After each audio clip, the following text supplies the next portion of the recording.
Bonjour à toutes et à tous. Mon nom c'est Gérard Poitronneau. Euh, L'association Amis des études celtiques et moi-même, en tant que son président, vous remercie de participer à notre quatrième apéro celtique par Zoom. Voilà, nous sommes dans une nouvelle époque et on fait beaucoup de choses par Zoom partout dans le monde. Nous avons le plaisir de recevoir ce soir Valérie Redon, qui va nous parler du mercure gaulois et pourquoi, selon lui, il ne peut être considéré comme celui qui domine le panthéon gaulois. Je suis particulièrement heureux de cette thèse divergente car je pense que c'est par la confrontation des idées que la science peut avancer au sens de la triade hégélienne. On va prendre Hegel, thèse, antithèse, synthèse. Alors voilà, l'antithèse et peut-être aussi pour aller plus loin.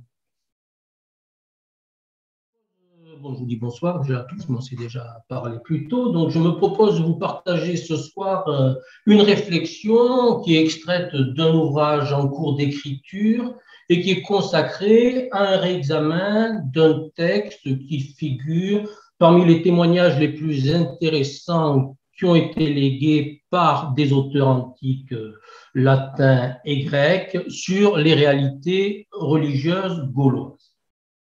Alors, ce texte, il s'agit d'une notule de Jules César sur un dieu gaulois qu'il assimile au dieu romain Mercure. Et c'est un texte dont l'importance est inversement proportionnelle à sa brièveté. C'est un texte de 27 mots répartis en 3 phrases, puisque son interprétation a eu des conséquences notables dans l'appréhension du panthéon gaulois, mais aussi pour l'identification du dieu gaulois qui avait fait l'objet d'une interpretatio romana en Mercure. La velléité de cet ouvrage, à travers une analyse philologique classique couplée à une approche comparative et structurale du mésilienne, est de démontrer que ce texte pourrait reposer et nous restituer un fragment authentique de théologie gauloise.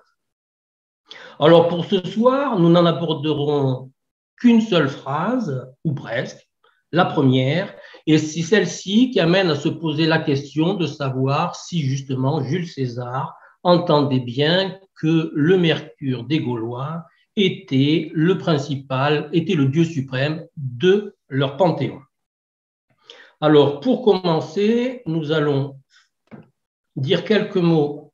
Voilà, si j'arrive à changer, voilà. Nous allons dire quelques mots de présentation sur ce texte.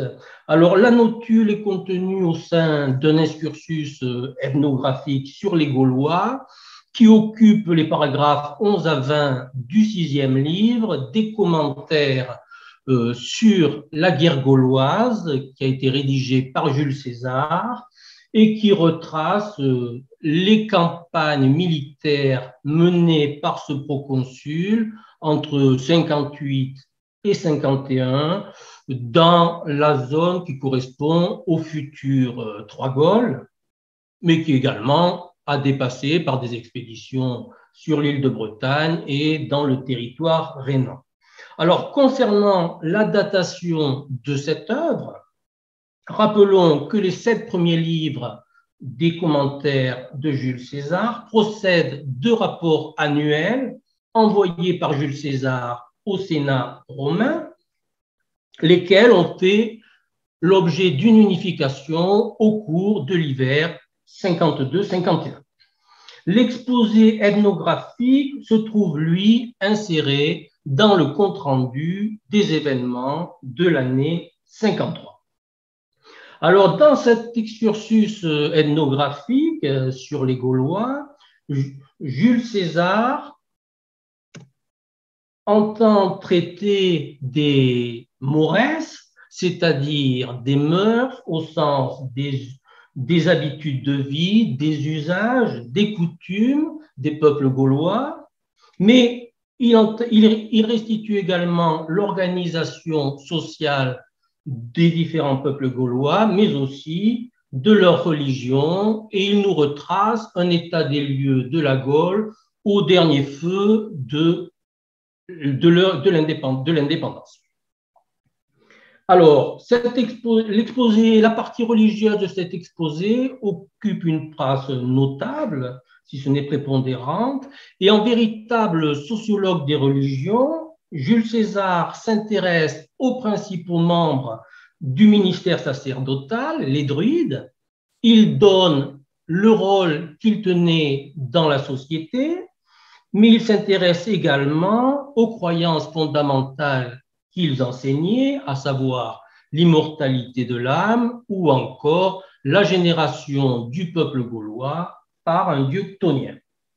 César aborde également des pratiques religieuses qui sont centrées sur des sacrifices publics humains et notamment les fameux sacrifices collectifs par crémation qui étaient faits dans des mannequins d'osier.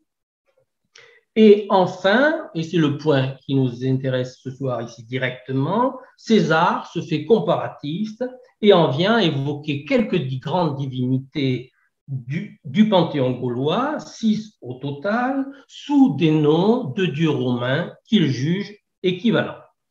Alors, en plus de l'interpretatio romana qu'il donne de ces dieux, César prend soin de signaler pour chacun d'eux soit les recoupements fonctionnels qu'il présente avec leur homologue romain, soit les particularités qui leur sont propres.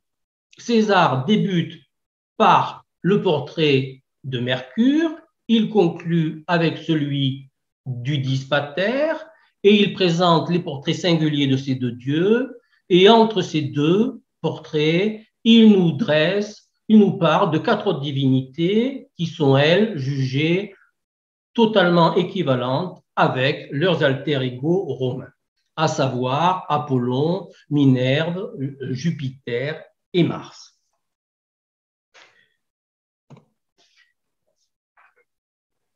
Alors, un point important à considérer à propos de ce tableau sur les dieux est qu'il a pu être emprunté par César à des sources grecques antérieures.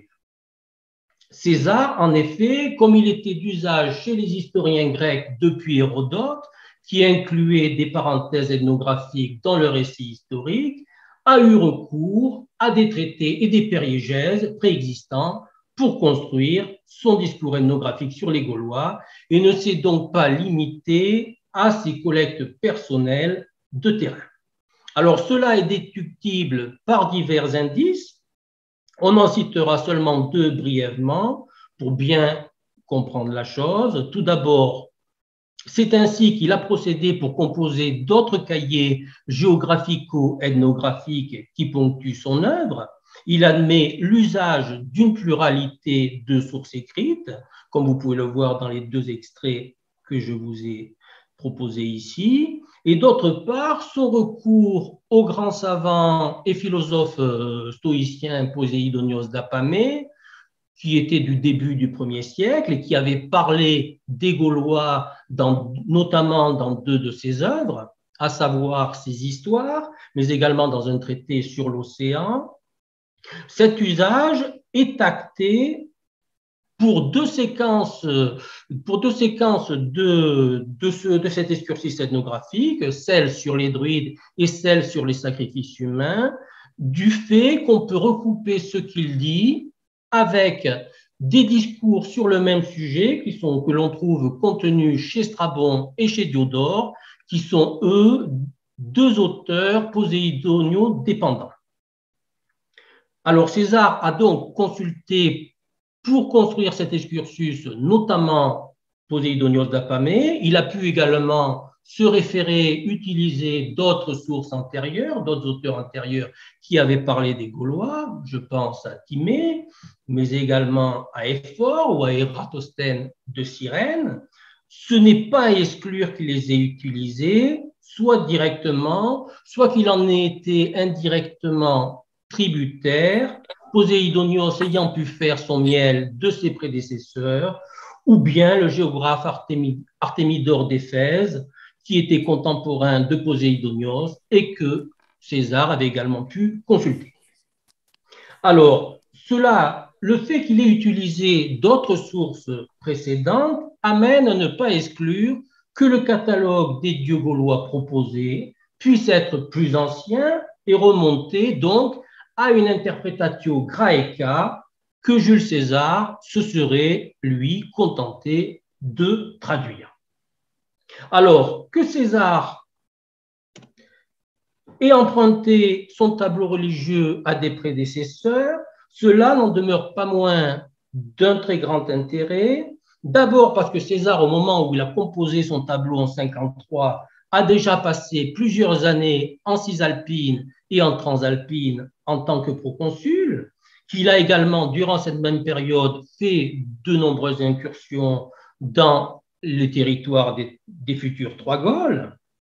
Et donc, il avait eu le temps de se familiariser avec les Gaulois, avec leur société, avec leur religion, et cela implique que Jules César a validé la matière qu'il avait récoltée comme étant conforme à la situation contemporaine. Le second intérêt de ce tableau religieux proposé par César est que le matériel transmis se ressent d'une provenance indigène. Que ce soit le portrait du Mercure gaulois, qui diverge significativement du portrait du Mercure latin, que ce soit ce qu'il dit à propos des rites de consécration des butins au Mars gaulois, que ce soit la reconnaissance d'un dieu médecin gaulois qui recoupe l'existence d'un dieu exerçant une semblable fonction dans le panthéon pré-chrétien gaélique, de même que la Minerve, initiatrice aux arts dont il parle, qui elle-même rappelle la Brigide irlandaise, qui était mère des poètes, des forgerons et des médecins, ou enfin ce qu'il dit du Dispater, qui serait le père de la nation gauloise, qui serait en relation avec l'ancien calendrier religieux gaulois, et dont César nous dit qu'il détient la chose, que la chose est une tradition, qu'il détient ces données sur le Dispater d'information d'une tradition druidique. Et le dernier point important de l'intérêt fondamental de ce texte de César est qu'il nous délivre la seule vision d'ensemble à partir d'informations indigènes de la vieille religion gauloise de la fin du second âge du fer, avant donc les profondes mutations qu'elle subira après la conquête, que ce soit au niveau des pratiques cultuelles, que ce soit au niveau de l'administration du culte, mais également des divinités. Dans cette vision d'ensemble que César nous donne, il y a deux points extrêmement importants qu'il convient de garder à l'esprit. Le premier est que César perçoit la mosaïque des peuples gaulois comme partageant, à défaut d'une unité politique, des institutions sociales, mais également un système religieux commun avec un corps sacerdotal qui serait unifié, des pratiques rituelles et des croyances communes, ainsi qu'un panthéon unitaire pangaulois. Cette vision est partagée par toutes les sources antiques et donc incite plutôt à les prendre au sérieux et à infirmer la vision dominante en France chez les archéologues et les proto-historiens, qui sont souvent les mêmes, d'une religion gauloise qui changerait de visage et de Dieu, qui changerait de visage et de Dieu d'une communauté à l'autre. Le partage par les Celtes insulaires, Gaëls et Brittoniques d'une partie des dieux connus en Gaule, comme le dieu Nodons, comme le dieu Lugus, comme le dieu Ogmios, le partage également par ces mêmes peuples du lexique religieux va dans le sens d'un partage d'un vieux fond religieux vieux celtique qui était commun aux différents peuples celtophones, lequel a bien sûr pu évoluer suite aux vicissitudes historiques et aux évolutions sociétales. Le second point très important, c'est la mise en avant par César du caractère fonctionnel des dieux. On est très loin de dieux primitifs, naturalistes, mal déterminés et souvent vus comme interchangeables. Une qualification sociale précise qui cadre avec ce que Jules César dit de l'appréhension des dieux par les druides en 614, où il dit que ces théologiens, ces druides qui étaient à la fois des théologiens, des savants, des philosophes, réfléchissaient sur la nature des dieux en cherchant à comprendre leur force et leur pouvoir, vis et potestas, pour leur rendre le culte adéquat. Alors, cette organisation fonctionnelle du panthéon gaulois concorde avec celle que nous voyons à l'œuvre dans l'ancienne Irlande. En effet, dans un texte mythologique qui nous a été mis par écrit au IXe siècle, la seconde bataille de Mactaured, qui est un récit qui rapporte un conflit entre les dieux Tuatha Dé Danann et les démons Faumoiré. Dans ce récit, nous trouvons dressé un tableau plus ou moins complet de l'ancien panthéon gaélique, où l'auteur, qui n'a sûrement pas inventé la chose et qui n'est pas un lettré chrétien, nous précise le rôle fonctionnel différentiel de chacun des dieux du panthéon irlandais. Voilà pour cette introduction. Nous allons maintenant passer au vif du sujet qui nous intéresse en procédant à l'analyse de la première phrase qui ouvre la notule sur le Mercure gaulois, mais qui ouvre également le catalogue césarien des dieux gaulois et qui se trouve en 617. Alors César démarre cette notule en déclarant Deum maxime Mercurium colunt, ils honorent le plus le dieu Mercure.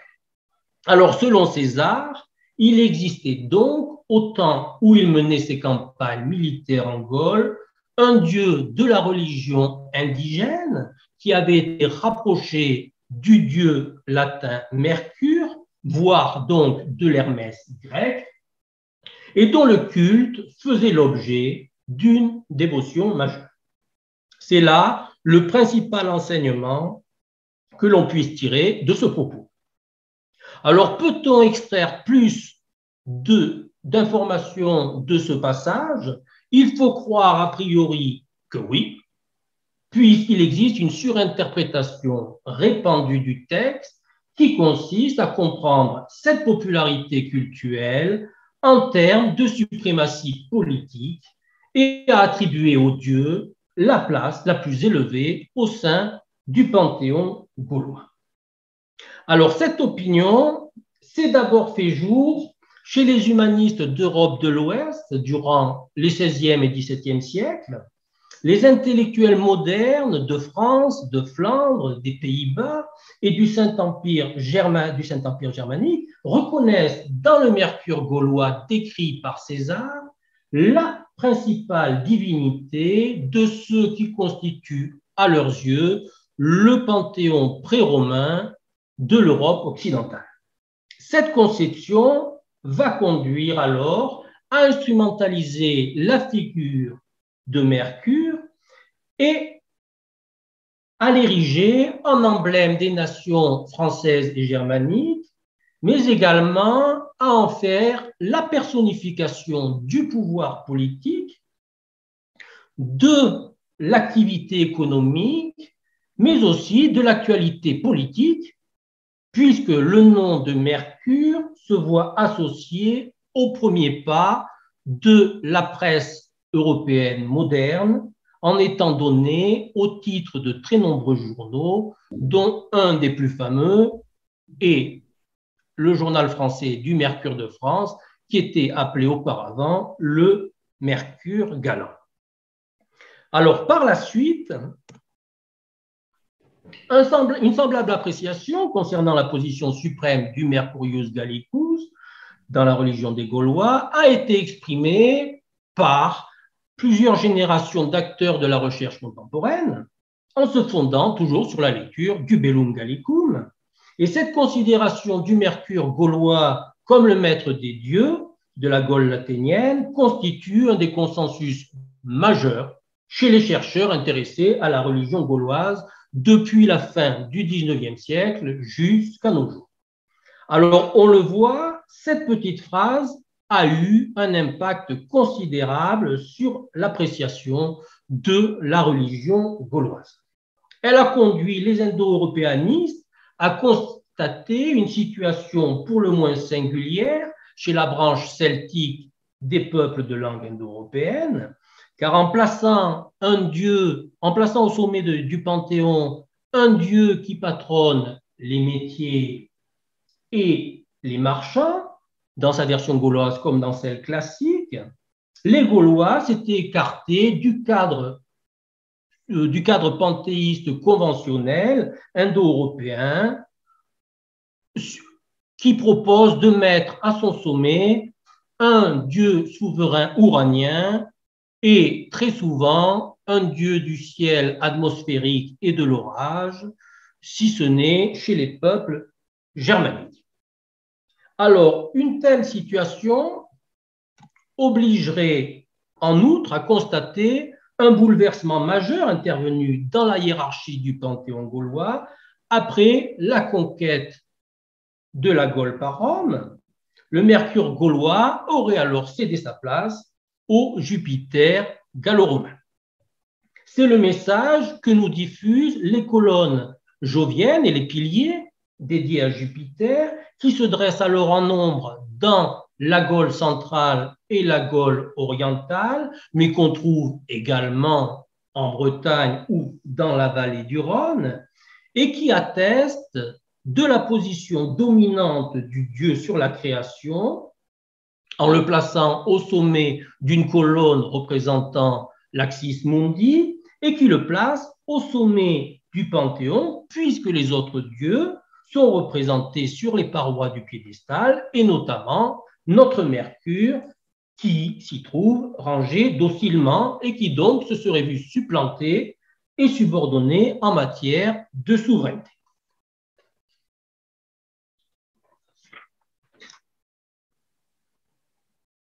Il est toutefois pour le moins aventureux, à partir du texte de César, de postuler que Mercure, pour être la divinité la plus vénérée du Panthéon, en soit reconnu le roi des dieux.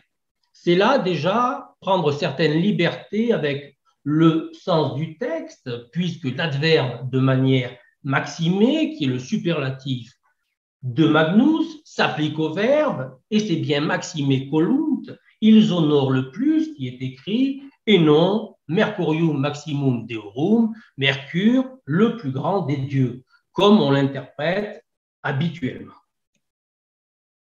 On doit ensuite faire observer que cette thématique des dieux les plus vénérés et ce type d'expression utilisée par César a des antécédents dans l'ethnographie grecque.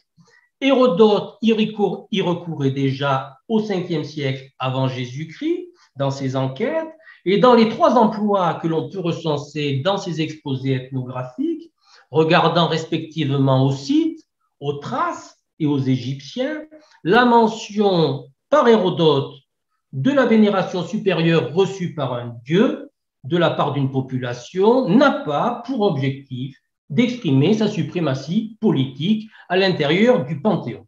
Et même la formule célèbre des honneurs principaux que rendaient les rois thraces à un dieu interprété comme l'Hermès des Grecs ne fait illusion que sorti de son contexte narratif.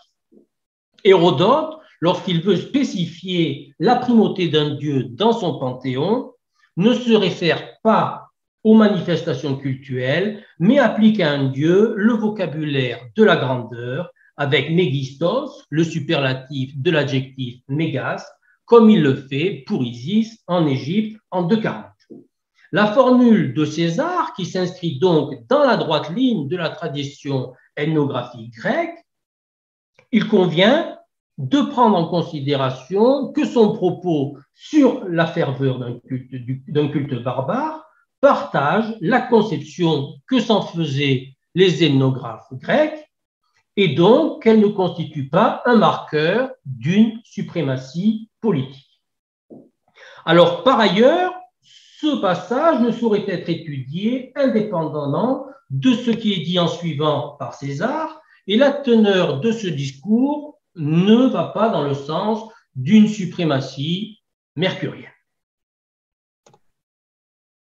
En premier lieu, César souligne le nombre supérieur des représentations cultuelles du dieu Mercure, Uius sunt plurima simulacra, les statues de celui-ci sont les plus nombreuses, un propos qui veut expliquer ou illustrer l'affirmation qui précède de la dévotion particulière reçue par Mercure en Gaule, et un propos qui pose pour nous problème quant à l'identification de cette iconographie foisonnante du Mercure gaulois durant le second âge du fer.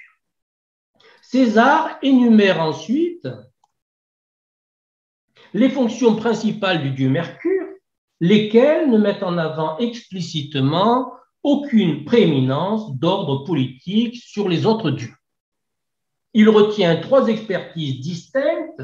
D'une part, l'invention de tous les arts qui fait de Mercure un dieu omniscient, la protection militaire des routes, mais également la responsabilité dans les gains d'argent et les entreprises commerciales, 3 aspects qui paraissent pouvoir se plier à une lecture à partir de l'idéologie indo-européenne des 3 fonctions. Ce n'est pas notre propos ce soir, donc nous n'en dirons pas davantage. Enfin, César poursuit en présentant d'autres divinités très honorées en Gaule. Après lui, ils honorent Apollon, Mars, Jupiter et Minerve, dont les Gaulois, observe-t-il, ont des conceptions très similaires aux autres peuples, notamment les Romains. Ils ont une opinion presque identique, dit-il, sur ceci que les autres peuples. Et César prend soin de préciser les attributions fonctionnelles de chacun de ces dieux gaulois, jugés conformes à celles des dieux homologues romains. Apollon est censé chasser les maladies, Minerve transmet les principes des arts et des métiers, Jupiter détient le pouvoir céleste et Mars dirige les guerres. Alors, notre attention doit se porter sur ce qui est dit du dieu gaulois qui est rapproché du Jupiter romain. Alors, on doit reconnaître derrière ce Jupiter Gallicus un dieu dont un des principaux théonymes était Taranus, variante Taranis, un nom qui est bâti sur le nom Taran, du vieux celtique Toran, qui veut dire le tonnerre, et donc qui désigne ce dieu comme le dieu tonnant, et donc en fait le dieu de l'orage. Le recoupement entre Taranis et Jupiter est permis d'une part par des épiclèses indigènes du Jupiter gallo-romain, le rattachant au tonnerre, et d'autre part par les scolies bernoises à la Pharsale de Lucain, pour peu qu'on y mette un peu d'ordre. Alors, je ne vais pas aborder ce point directement, peut-être dans les questions, parce que sinon, ça prendra trop de temps. Et on va passer directement à la suite. Alors, ce dieu, nous savons que ce dieu gaulois avait pour un de ses attributs principaux une roue qui se trouve investie des mêmes pouvoirs que le foudre de Jupiter, puisque puisqu'il lui arrive de se substituer aux foudres dans l'iconographie gallo-romaine lorsque le dieu est montré dans sa posture de Jupiter fulgurator. Je vous en ai sélectionné les trois principaux exemples qui existent. D'une part, un Jupiter en pied qui nous vient de Champagnat dans la Creuse, donc chez les Lemovis, qui est une statue en granit. Nous avons un second exemple avec le Jupiter cavalier de Necher, là cette fois-ci en pays Arverne. Alors, on ne la voit pas ici, mais cette statue possédait une roue qui est fragmentaire, qui était amovible et qui était installée dans la main levée du dieu, qui contenait le mot m'échappe, une rigole pour l'encastrer. Et enfin, dernier exemple, une statuette en terre cuir blanche éduenne qui a été retrouvée dans l'Allier et qui montre la popularité de cette iconographie et de ce motif puisqu'il était diffusé dans l'imagerie de masse. Alors, on a beaucoup glosé sur l'évocation de ce dieu par César, seulement après qu'il ait parlé de trois autres divinités, le listing de César étant perçu comme intégrant un ordre hiérarchique de pouvoir, et on a perçu dans ce positionnement en quatrième position la reconnaissance que ce Jupiter gaulois n'avait pas la primauté dans son panthéon, contrairement à ses homologues romains ou grecs. Mais l'ordre de citation n'est pas forcément relevant, puisque César donne par deux fois l'énumération de ces quatre divinités, Apollon, Mars, Jupiter et Minerve, et il les donne deux fois dans des ordres distincts, ce qui pourrait impliquer que l'ordre était plutôt aléatoire à ses yeux et n'impliquait pas un classement visant à mettre des dieux sur un podium. Alors, ensuite, l'exégète ne peut pas raisonner seulement à partir de l'ordre des noms et se désintéresser des attributions fonctionnelles qui nous sont délivrées pour chaque dieu. Or, ce Jupiter gaulois est estimé semblable à celui du panthéon romain et a pour principale caractéristique de détenir l'imperium céleste, c'est-à-dire l'autorité d'ordre politique sur le ciel. Alors, on peut gager que le mot imperium dans la bouche de César revêtait tout son sens. Il était au fait de ce vocable politique qui désignait le pouvoir global et absolu détenu par les principaux magistrats de la République romaine, lui qui avait détenu et exercé en 59 avant Jésus-Christ la magistrature consulaire annuelle, qui était la plus haute charge administrative de l'État romain. Alors, cet imperium consulaire était composé à la fin de la République de deux prérogatives suprêmes. D'une part, l'imperium domi, c'est-à-dire le pouvoir qui donnait le pouvoir civil sur Rome et qui conférait à son détenteur les droits juridictionnels et coercitifs sur tous les citoyens, et lui conférer le summum imperium militiae, c'est-à-dire le commandement sur les armées romaines. La formule employée, Iovem imperium caelestium tenere, fut-elle une traduction d'un auteur grec, est une transcription en des termes proprement césariens, puisqu'on retrouve l'emploi de la même expression à trois reprises dans les commentaires pour rendre compte du pouvoir suprême exercé par un chef gaulois sur un peuple ou plusieurs peuples. Il y a, on le voit, derrière cette expression d'imperium tenere, utilisée pour Jupiter, une signification claire chez César qui regarde à l'exercice du pouvoir politique suprême.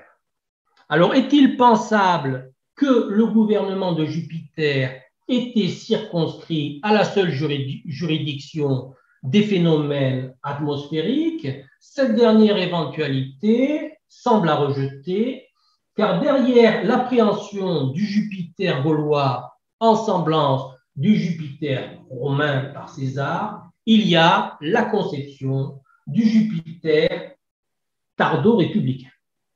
Le dieu ne se limitait pas alors à ce qu'exprimait son nom, c'est-à-dire à être une personnification du ciel, mais était en même temps le dieu fulgurant qui lançait la foudre. Il était également le roi au sommet de l'Ordo Deorum et de l'Ordo Mundi. Pour les Romains, l'imperium céleste a valeur de souveraineté cosmique et rend compte d'un pouvoir absolu s'étendant sur le monde entier et sur les dieux.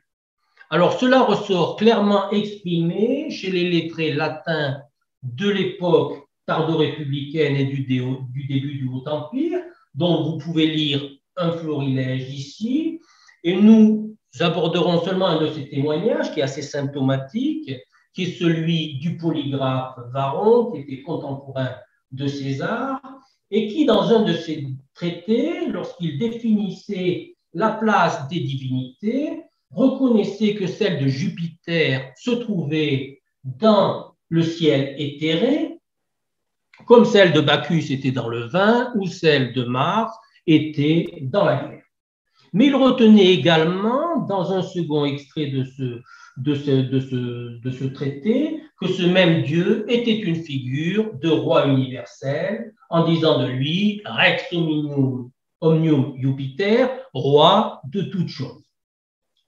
Tous les autres auteurs, que ce soit Ennius, le premier poète épique, que ce soit l'orateur et philosophe Cicéron, que ce soit le grammairien Verius Flaccus, que ce soit le poète et mythologue Ovide, ne disent rien d'autre. Cette conception jovienne des intellectuels est conforme à une conception religieuse appréhendable à Rome depuis les débuts de la République, qui coïncide avec l'élévation du temple capitolin dédié à Jupiter Optimus Maximus, Jupiter très bon, très grand, qui a lieu en 509 et qui va dominer la religion romaine durant toute la République et même durant l'Empire. Cette conception trouve une expression officielle à haute époque dans les émissions monétaires de l'ours, dont vous avez ici deux représentations. Il y a un motif qui voit le jour à partir de 228 sur un didrachme en argent et qui montre Jupiter sur son quadrige, muni de son foudre et de l'impérium et du sceptre céleste qui se confond ici avec le pouvoir de la res publica, puisqu'on le voit, le quadrige court au-dessus du nom de Rome. Cette monnaie du IIIe siècle, ce motif monétaire plutôt, est encore à l'œuvre 100 ans plus tard dans des émissions d'un denarius qui va exister pendant plusieurs décennies, où on retrouve exactement le même motif. Alors, cette conception républicaine ne fait que perpétuer, en fait, une conception théologique jovienne qui est héritée des premiers temps de la Rome royale. L'aspect naturaliste du ciel et l'aspect souverain se superposent déjà dans le Jupiter primitif, qui était donc loin d'être aussi primitif que ça. C'est ce qui ressort d'une part du fait que l'édification du temple capitolin avait été décidée par les Tarquins, donc antérieurement au changement de régime politique, et c'est ce qui ressort également des fragments qui nous sont parvenus des structures religieuses romaines les plus anciennes, à savoir la prééminence de Jupiter dans la triade archaïque précapitoline, sa présidence du sommet des mois dans le calendrier et également la prééminence de son flamine qui est le plus important officiant du personnel religieux romain. La conception de Jupiter de César ne peut donc être soustraite à ce double aspect fusionnel, indivisible, du pouvoir politique cosmique et du pouvoir céleste. Pour un Romain, derrière l'affirmation du pouvoir uranien de Jupiter, il y avait forcément entendu que son pouvoir s'exerçait sur le Panthéon.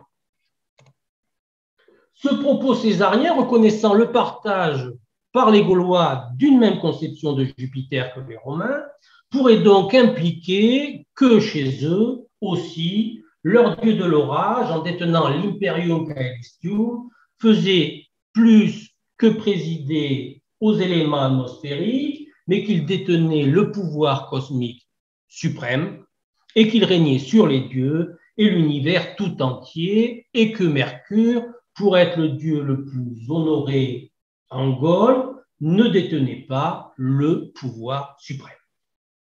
Au demeurant, il y avait là une certaine cohérence théologique dans cette organisation, il y aurait plutôt une certaine cohérence théologique dans cette organisation du pouvoir au sein du système panthéiste celte, puisque Dévos, qui est le nom vieux celtique des dieux, qui est commun aux différentes langues celtiques, qui est issu d'un mot indo-européen dérivant du nom du ciel, ramène les dieux étymologiquement à leur essence céleste, et donc il n'y aurait rien d'étonnant que leur souverain soit identifié à un dieu uranien dans la pensée religieuse des Celtes. Voilà. Je ne sais pas si vous êtes encore là parce que je n'ai pas de retour. J'ai fini. On est là. D'accord. Donc, moi, ce qui m'intéresse, alors, qu'en est-il de Mercure? Hein, s'il n'est pas, que fait-il?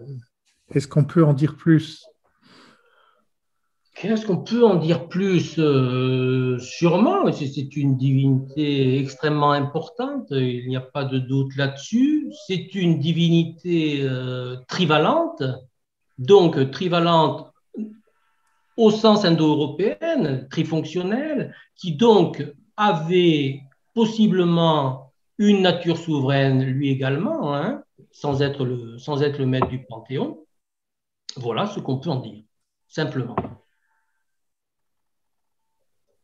Excuse-moi, est-ce qu'on ne pourrait pas comparer ça au phénomène chrétien?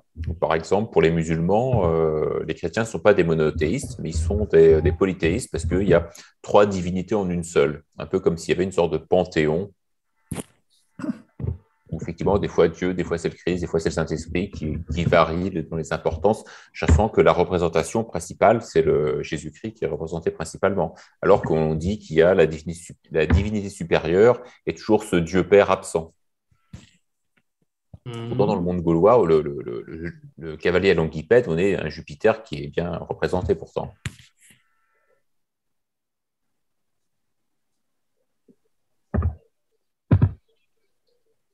Je ne pense pas qu'il y ait une volonté vraiment de panthéisme à travers une seule divinité pour Mercure ou un autre dieu. Je pense que cette trivalence exprime des aspects différents d'une divinité dans sa sphère fonctionnelle. Et le fait qu'elle soit trivalente, justement, implique c'est une manière d'exprimer la capacité d'un dieu à pouvoir agir sur la société tout entière, qui était dans l'esprit des Indo-Européens divisée également en trois zones différentes. Voilà. Parce que je rebondis sur ce que tu dis, mais je m'éloigne un peu, mais c'est intéressant quand même.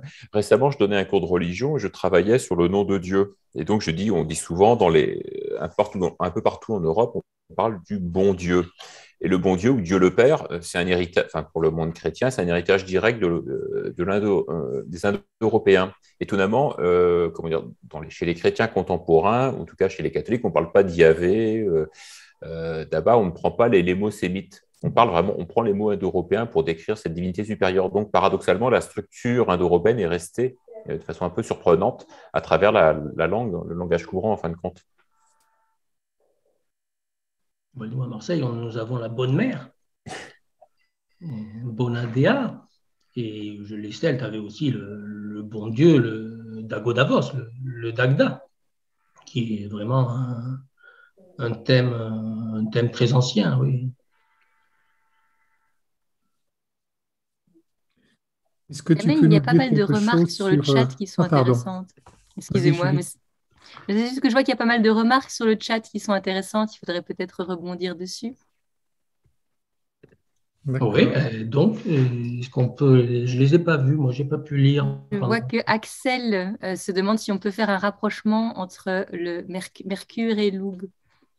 Alors, il y a un rapprochement qui a été fait, qui est même un lieu commun de la pensée scientifique. Depuis le 19e siècle, depuis Darbois de Jubainville, à partir justement du texte de César, on a tenté d'identifier quel était ce Dieu et on a conclu du fait qu'il était l'inventeur de tous les arts, qu'il pouvait être comparé ou recoupé avec ce qu'on savait du dieu Lugh en Irlande, à savoir que le dieu Lugh en Irlande est un dieu polytechnicien, c'est-à-dire disposant d'une habileté suprême qui s'exprime également sur un mode trifonctionnel. Mais il y a un problème, même si cette identification est couramment suivie de nos jours et acceptée par l'ensemble des chercheurs, il y a néanmoins, pour moi, un problème par rapport à cette identification. Et ce problème réside, en tant que structuraliste, réside en deux points précis. C'est-à-dire que d'une part, le Mercure gaulois est l'inventeur de tous les arts. Donc, c'est une divinité qu'on pourrait dire primordiale, qui est à l'origine des choses. Et ce que n'est pas le Lugh irlandais, qui est un dieu de seconde génération, c'est un dieu qui arrive après tous les autres, qui est supérieur à tous les autres, qui est capable de faire mieux que chaque dieu dans son propre domaine, mais n'est pas compris ou reconnu comme l'inventeur des arts. Il n'est qu'un praticien exceptionnel. Donc pour moi, il y a là quelque chose qui n'est pas totalement, qu'il n'y a pas une correspondance parfaite, donc qui me pose problème. D'autre part, le dieu Lugh n'est pas le seul dieu polytechnicien connu chez les Irlandais. Il y a un autre dieu fameux, le Dagda, qui est un dieu Omaillé, qui est un dieu qui est reconnu comme une figure d'artisan. C'est le dieu qui est le père de Brigide, qui est la déesse à l'origine des forgerons, des poètes et des médecins, donc d'activités techniques. Donc, il y a lui aussi, dont le polytechnisme est reconnu et qui pourrait offrir une autre possibilité. Ça, c'est le premier point. Et le second point qui me pose problème dans l'identification du dieu Lugh au Mercure gaulois, c'est que la seule correspondance qu'on ait trouvée repose que sur le premier point qui est donné, sur l'invention des arts, sur la qualité artistique, mais n'a pas de rapport, on ne trouve pas chez Lugh en Irlande de rapport avec son patronage des routes, ni avec son action sur les gains monétaires. Et donc, tu proposerais quoi comme rapprochement entre un dieu irlandais et le Mercure gaulois?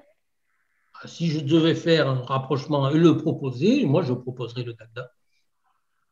Au nom d'une homologie fonctionnelle qui ressort par de nombreux aspects. Si j'avais été un Gaulois, je pense que j'aurais fait ce rapprochement-là avec un dieu romain, parce que le Hermès, Mercure, est d'une part le dieu qui est le dieu des frontières. C'est un dieu des passages, et c'est exactement ce qu'est le Dagda. C'est un dieu qui fait passer d'un monde à l'autre, c'est le dieu qui trace les frontières avec son maillet. Le Mercure est également le dieu inventeur de la harpe, de la lyre, ce qui est également le Dagda qui a inventé la harpe, qui est un des grands talismans des Tuatha Dé Danann, et il y a incorporé dedans les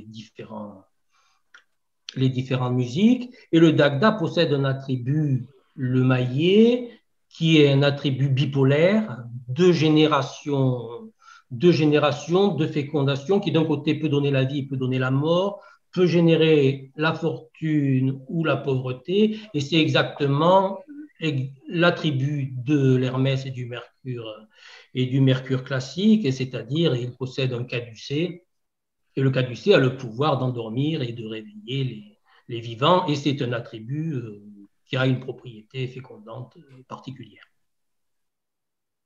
Alors, je vois que dans le chat, quelqu'un dit que l'équivalent de Dagda pour les Gaulois serait Sucellos. Qu'est-ce que tu en penses? Je suis tout à fait d'accord avec cette théorie. Mais le Sucellos en question était également identifié en Gaule méridionale à Sylvanus, qui est le fils de Mercure et qui était placé sur les limites des territoires. Par ailleurs, nous avons également le cas de ce Mercure Esus, désignant, je crois, en gaulois le bon Dieu également, dont on ne sait pas grand-chose, mais qui pourrait être un des théonymes ou un des épiclèses dagdaïens de ce Mercure. Mais tout ça reste un chantier et reste des hypothèses qui demandent à être confortées et démontrées. J'avais une question, si on prend l'histoire longue, beaucoup d'historiens ont remarqué que les marches sont plus conservatrices. Alors, on a en Gaule, au Pays de Galles et en Irlande, on a ce personnage qui est un peu homonyme, donc Hle pour le pays, les Gallois, Lugh, et donc notre fameux Lugus gaulois. Est-ce qu'on peut dire qu'on aurait des phénomènes d'évolution entre ces trois personnages d'un point de vue, ils n'ont pas les mêmes fonctions, pourtant on a un folklore évidemment qui diffère, qui est recueilli à différentes époques, mais est-ce que selon toi on aurait des évolutions quand on voit le Hle gallois? Il ne correspond pas tout à fait à ce qu'on connaît du Lugh irlandais ou du Lugus gaulois. Et pourquoi? Qu'est-ce que tu entends par différent? Tu as évoqué Hermès comme fonction et le Dagda. Alors, est-ce que en Grèce, le Hermès ne serait pas une évolution plus récente et que effectivement, et que peut-être le Dagda aurait gardé effectivement des fonctions bien plus archaïques, effectivement. Si je reprends en tant qu'ethnologue, si je reprends pour ce qu'on connaît du monde chrétien, on voit effectivement que le Christ domine totalement dans la religion chrétienne, alors que dans la religion juive, effectivement, c'est le Dieu, effectivement. Mais dans le christianisme, le Dieu est un Dieu absent. Alors que dans le monde juif, c'est un Dieu très présent quand même, un Dieu sauveur. Et pourtant, si on remonte le monde juif à l'époque de Babylone et autres, on est dans un énothéisme, effectivement. C'est le plus grand des dieux parmi d'autres. Donc, on peut vraiment structurer, en tout cas pour le judéo-christianisme, on peut structurer différentes strates. Est-ce qu'on aurait effectivement ce phénomène de strates avec le Lugh irlandais qui aurait gardé des archaïsmes? Alors, tout d'abord, pour reprendre là ce que tu disais en dernier, je crois que, en tout cas, pour ce qui est du dieu gaulois et du mercure gaulois et du mercure romain, en fait, je ne suis pas en mesure de dire si les deux dieux remontaient à un même modèle indo-européen, mais moi je parlais simplement du rapprochement qui avait pu être fait entre ces dieux par des dialogues interreligieux entre Celtes et Grecs ou entre Celtes et Romains.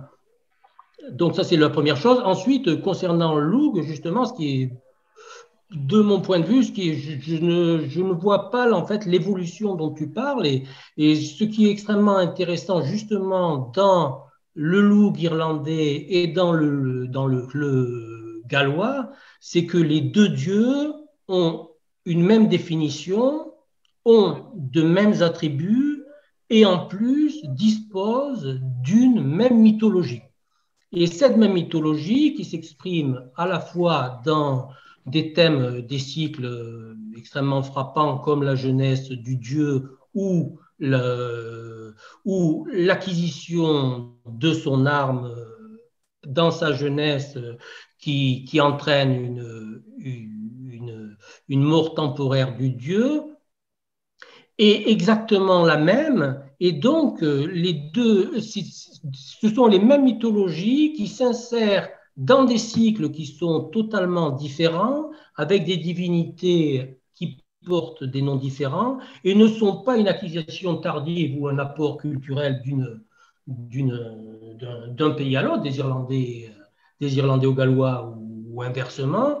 Et donc, là, nous avons sûrement un des faits les plus importants démontrant l'existence d'une mythologie lougienne qui était au moins pan-celtique insulaire, hein, parce que pour la Gaule, nous avons moins d'éléments pour le dire. Mais donc, il a existé en fait un fond commun lugien aux cultures gaéliques et aux cultures brittoniques. Merci. Julie, tu peux peut-être encore voir pour les questions du chat. J'ai vu une remarque que je trouvais intéressante de Florent. Donc, je cite « Le mercure bicéphale de Roquepertus semble nous évoquer l'idole du tumulus du prince de Glaubert. » Est-ce que quelqu'un a envie de commenter?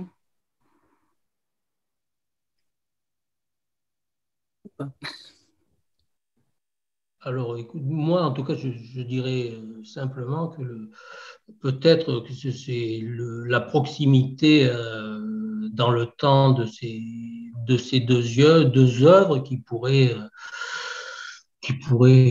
expliquer certains rapprochements formels. Au-delà, je ne m'aventure pas. Je ne sais pas si Florent veut s'exprimer peut-être, puisque c'était une de ses remarques. Vous pouvez mettre vos micros. Oui, quand j'ai vu cette représentation, je me suis demandé si le prince de Glaubert n'était pas une sorte de mercure stylisé celtique que l'on aurait posé sur un tumulus d'une personne, d'un prince peut-être, mais qui aurait servi peut-être aussi pour honorer Mercure. Je me posais la question. Alors, de mon point de vue, on manque d'éléments pour pouvoir le démontrer.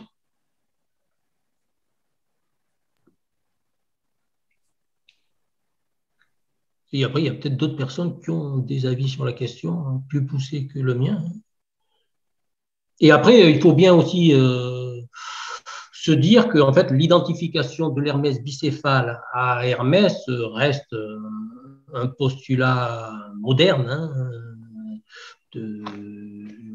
rien n'est assuré là-dessus. Ça pourrait être aussi une forme de Janus ou peut-être une toute autre divinité. Hein.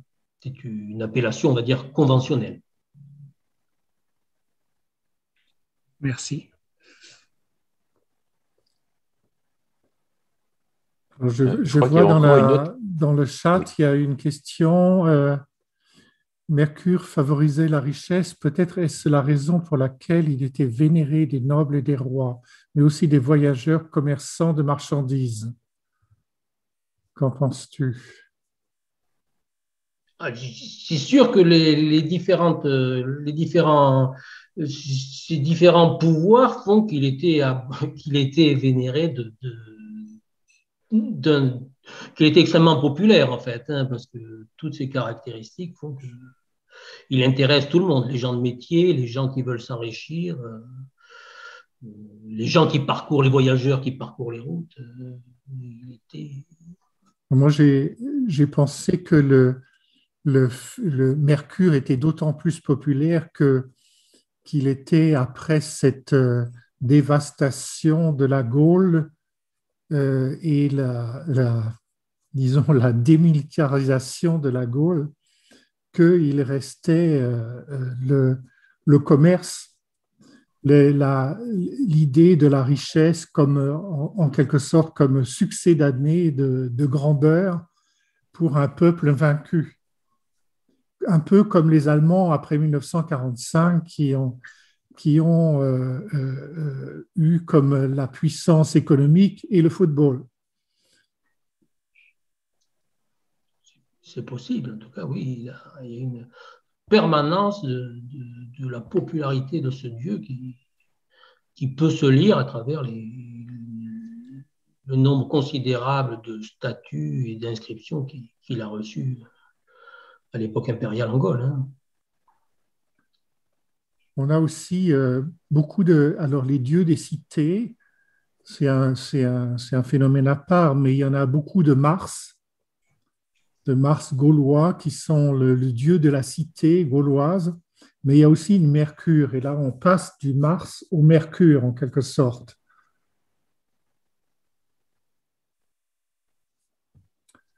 Donc en tant que dieu d'une cité, mais pas dieu d'un empire, ça c'est autre chose.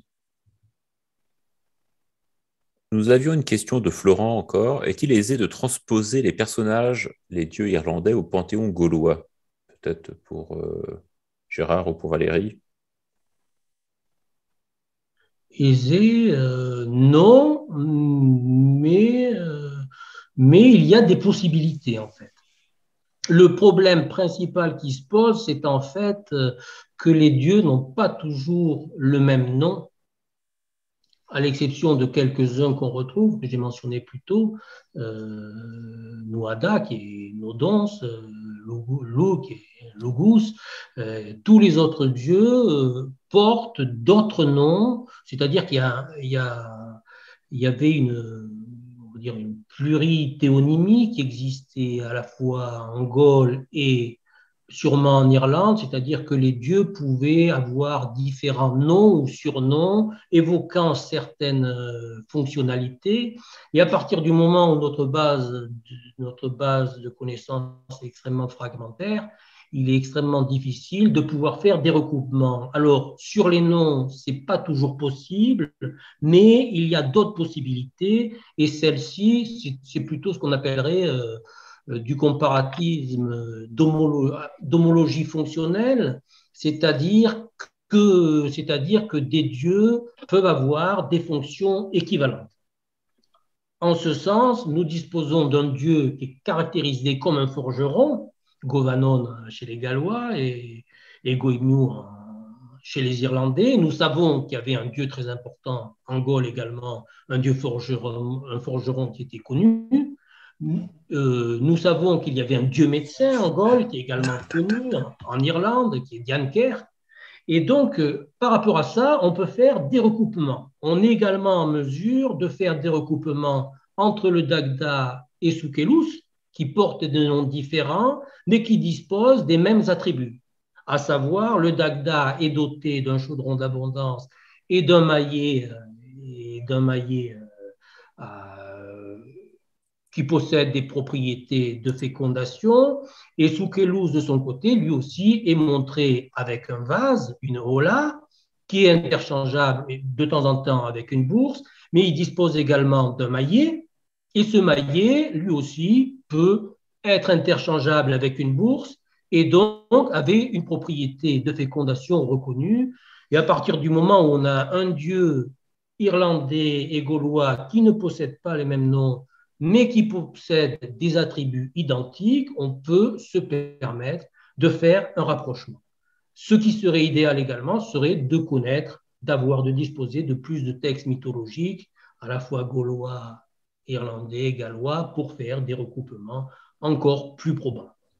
Voilà pour moi. Après, si Gérard veut dire quelque chose. Si je peux ajouter un aspect, c'est que ces panthéons, si on veut, ils ne sont pas fixes, ils se développent dans le temps et ils peuvent aussi se désagréger sous l'influence du système dominant, le système romain par exemple, et que donc il y a une pression qui se fait et que des choses changent et des fonctions sont supprimées, d'autres s'ajoutent.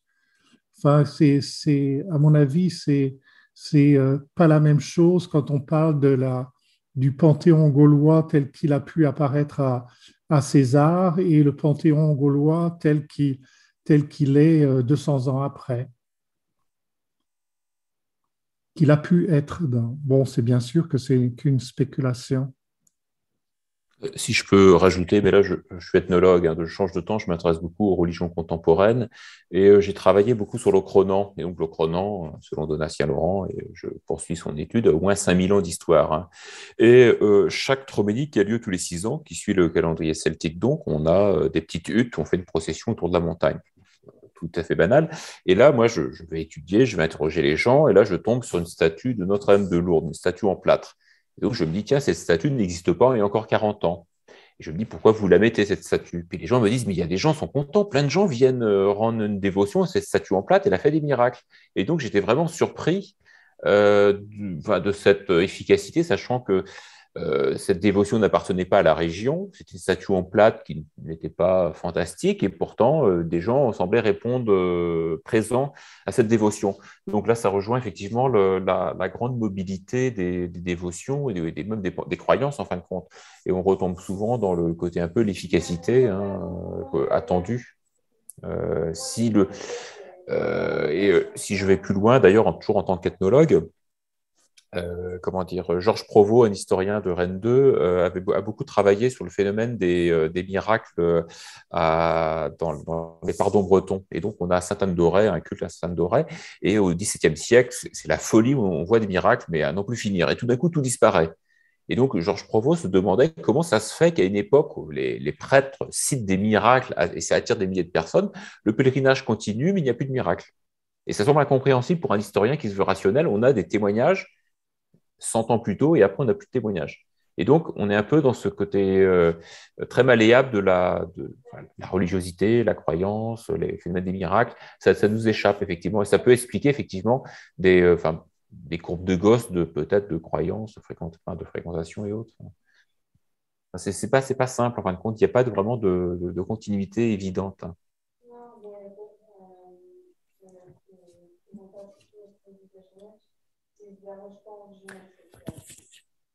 Alors, nous avons un membre de l'ASBEC qui est là, c'est Carlo Jengember, qui connaît bien la zone flamande. Alors, je lui ai posé la question justement s'il y avait des liens du travail de Valérie, justement, en Flandre. Alors, Carlos, est-ce que tu voudrais peut-être parler, comme tu connais très très bien toute la zone néerlandophone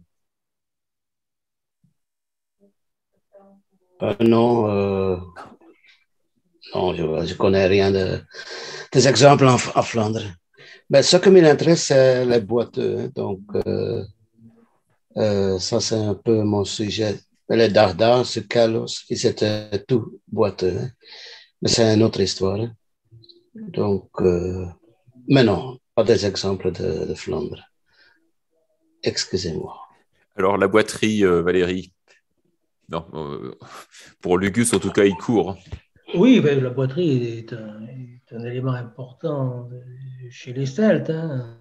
C'est à partir du moment où on ne peut plus marcher sur deux pieds, il y a cette idée de l'amputation de la main, du bras ou d'un œil qui reste un thème extrêmement populaire, hein, extrêmement important. Mais je connais l'amputation du bras de Nouada.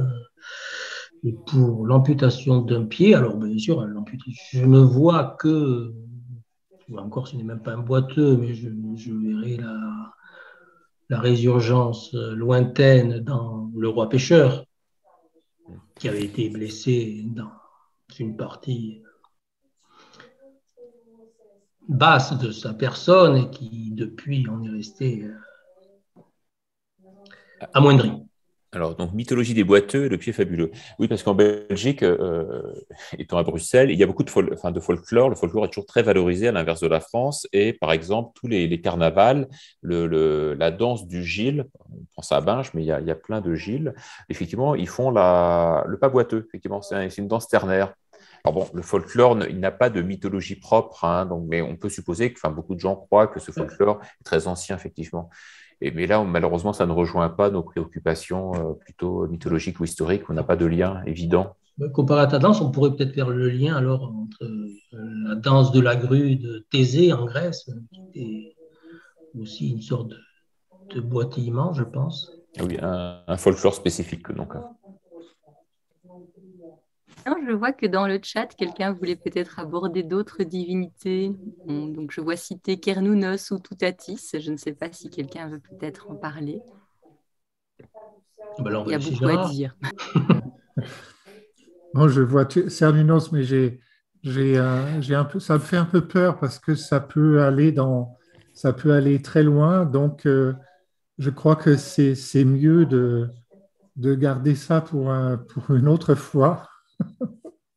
Pour la séance des questions ouvertes de la prochaine séance. Mais disons que Cernunnos, alors je sais que Gricourt et Hollard ont cette idée d'une bipolarité entre Lugus et Cernunnos.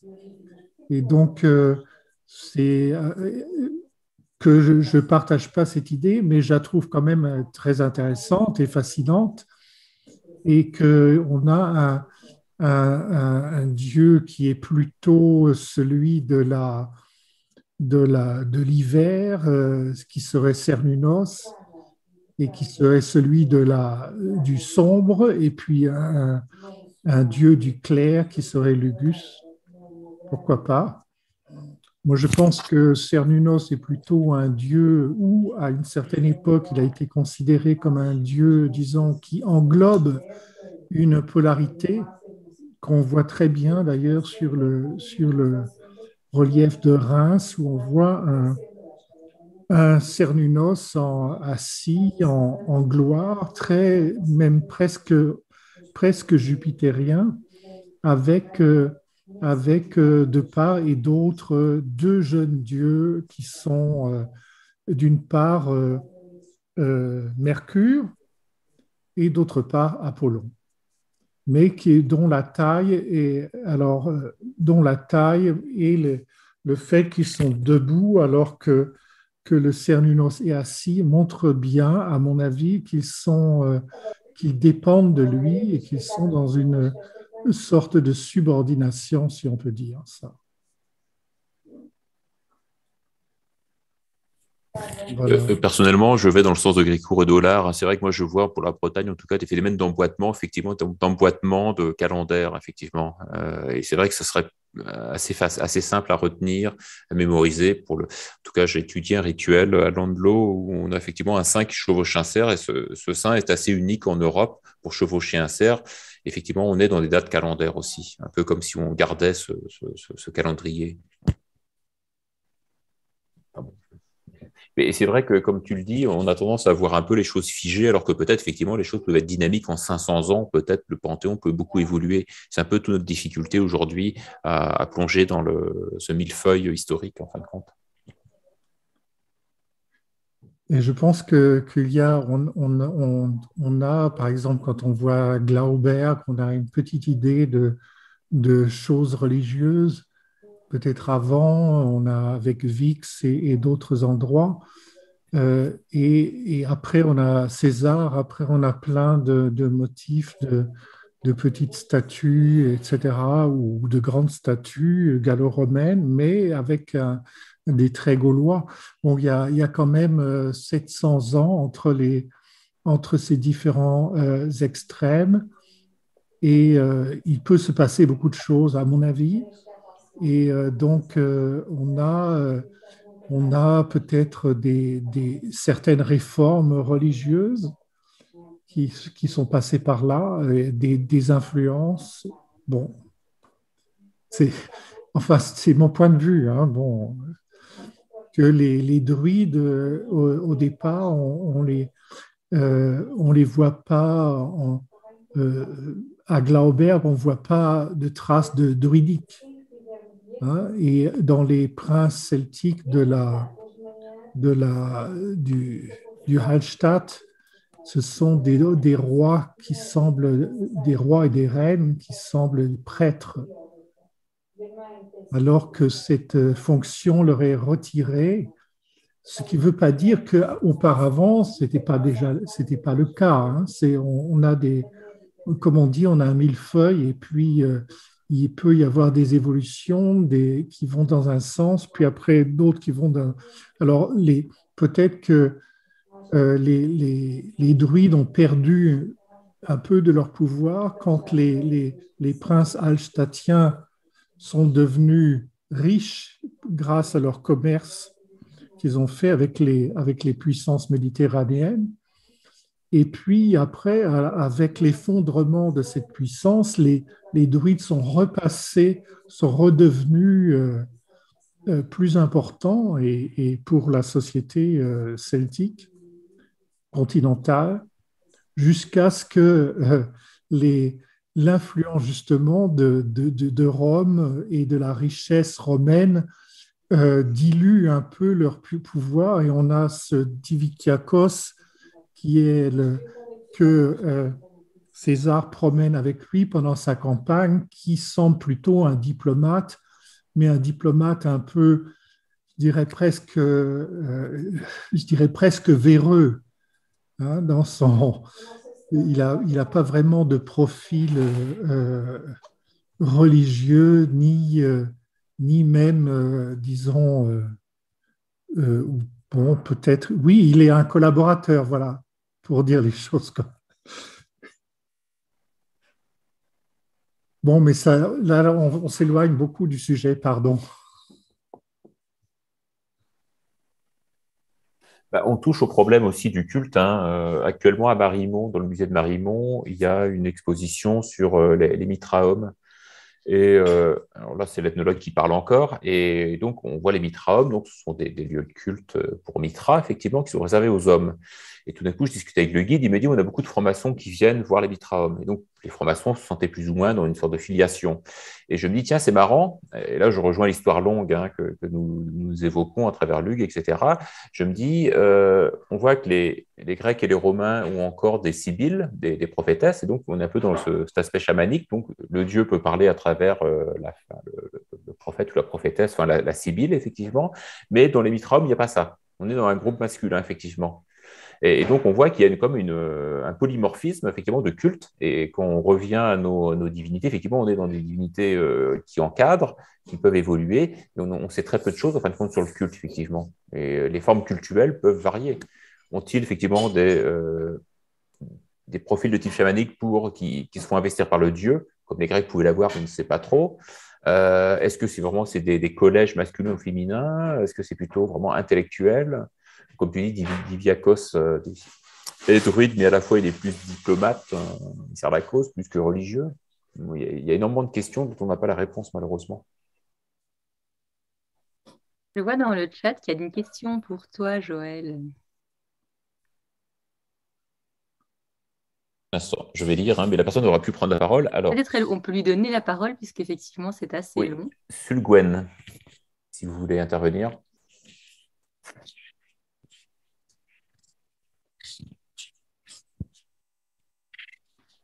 Alors, est-ce que Sulgwen veut intervenir? Oui, excusez-moi, en fait, comme j'étais en train d'écrire, du coup, j'avais un peu perdu le fil de ma pensée. En fait, à vous écouter notamment, donc je me pose la question, en fait, de savoir dans quelle mesure le cultuel peut prédire ou en tout cas faire entrevoir le type de société qu'on peut espérer ou craindre pour le futur. Par exemple, je pense entre guillemets au revival des paganismes aujourd'hui, qui prend quand même entre guillemets une petite importance. Qu'est-ce que ça peut préfigurer? Parce que vous, en tant qu'ethnologue, vous avez certainement vu un petit peu tout ça au travers de l'histoire des humains. Ou alors, est-ce que c'est trop anecdotique pour qu'on puisse prendre ça en compte, par exemple? Alors, pour rester dans le cadre de notre discussion, hein, comme c'est le but quand même, la réponse est très simple, hein, ça dépend des théologiens que vous avez. Si vous n'avez pas de théologiens, c'est porté uniquement par la population et leurs envies et autres. Et on voit que quand le druidisme disparaît, on perd toute cette culture, effectivement. Et pour l'histoire chrétienne que je connais mieux, par exemple, on voit que les témoins de Jéhovah n'ont pas de théologiens. Et donc, on voit que c'est la tour de garde, par exemple, qui pense pour le groupe, mais ça vole, enfin, excusez-moi du terme, ça vole pas très haut. Et qu'on voit que, alors que les protestants, les catholiques sont mis ensemble pour faire une Bible commune, pour des réflexions communes, on voit qu'il y a vraiment toute une réflexion intellectuelle. Pour moi, si les intellectuels s'y mettent, effectivement, ils portent une connaissance. S'il n'y a pas d'intellectuels, on reste dans des pratiques qui perdent leur sens. D'ailleurs, en tant qu'ethnologue, quand je vais travailler en Bretagne sur des pratiques, souvent les gens ne savent pas pourquoi ils les font. Ils les répètent. C'est à moi de donner du sens, effectivement. Eux n'en donnent pas. Ils donnent juste une efficacité ou une tradition qu'ils répètent, c'est tout. Mais tout le monde le fait. En psychologie, c'est classique. Hein. Donc, évidemment, il faut une. Enfin, je ne pense pas que le New Age n'est qu'une adaptation contemporaine, pour moi, sociologique. Hein. Ah, ça m'intéresse. Enfin, je pense, mais c'est mon point de vue. D'accord, très bien. Bon, bah, je suppose que c'est pas le lieu pour en discuter, mais le sujet est très intéressant et entre guillemets un peu polémique entre les traditionalistes et puis ceux qui veulent bah, justement avancer en fait. Oui, alors si on reprend par contre notre sujet, effectivement, je sais que la Société de mythologie française a beaucoup étudié effectivement la persistance de culte gaulois dans les traditions, le folklore chrétien et le folklore rituel ou carnavalesque, effectivement. Donc, c'est très délicat. Enfin, il y a des articles, il y a beaucoup de publications. Alors, certaines sont convaincantes, d'autres moins, mais ce travail, en tout cas, est tenté. Et on voit qu'en France, il y a énormément de choses. Il y a encore beaucoup de choses à dire. Je pense qu'il y a un gros travail à faire, mais qui n'est pas fait. Les universités ne veulent pas s'y plonger. L'université est tenue par des historiens classiques, donc il n'y a pas de texte, ils ne s'intéressent pas. Des gens comme Clé de Guignebay, il y en a très peu en fin de compte qui ont travaillé à travers Gargantua. Et c'est vrai que Guignebay avait la prétention effectivement de faire une lecture depuis l'époque gauloise et Gargantua, effectivement, Garganos, Bélénos, etc. C'est un peu ce travail sur ce maillon manquant, mais c'est très, très, très difficile et souvent très interprétatif, très spéculatif, quoi. Et donc, c'est vrai que monsieur Redon reste encore sur les textes, donc on cadre bien son sujet, mais dès qu'on sort après, qu'on n'a plus de sources écrites, travailler uniquement sur des rituels, c'est très spéculatif, quoi. Mais bon, c'est... D'accord, bah merci en tout cas. Merci. Est-ce que je peux intercaler voilà, un petit propos avant de continuer les questions parce que j'ai peur que ça soit perdu donc à la fin. Donc je voulais répéter mon idée que est-ce qu'on peut faire, est-ce qu'on a envie de faire un apéro celtique en juin dans lequel on s'échangerait librement sans faire d'exposé auparavant. Et donc, si cela intéresse, alors je vous prie de l'inscrire dans le chat avant de nous séparer. Voilà. Pardon, maintenant, j'ai fini la parenthèse pour qu'on puisse. Gérard, qu'est-ce que les gens doivent marquer? Je suis motivé ou je suis d'accord pour un apéro ouvert? Ça me fait envie, j'ai des choses à dire ou j'ai des questions à poser à telle ou telle personne. Hein, c'est une occasion parce que bon, on s'est échangé de façon assez intéressante auparavant, avant de commencer les exposés, et c'est quelque chose qui peut être voilà, apporter quelque chose en plus de sortir d'un cadre précis et justement de faire s'aventurer voilà, au fil de la discussion dans un endroit qu'on n'a pas prévu forcément.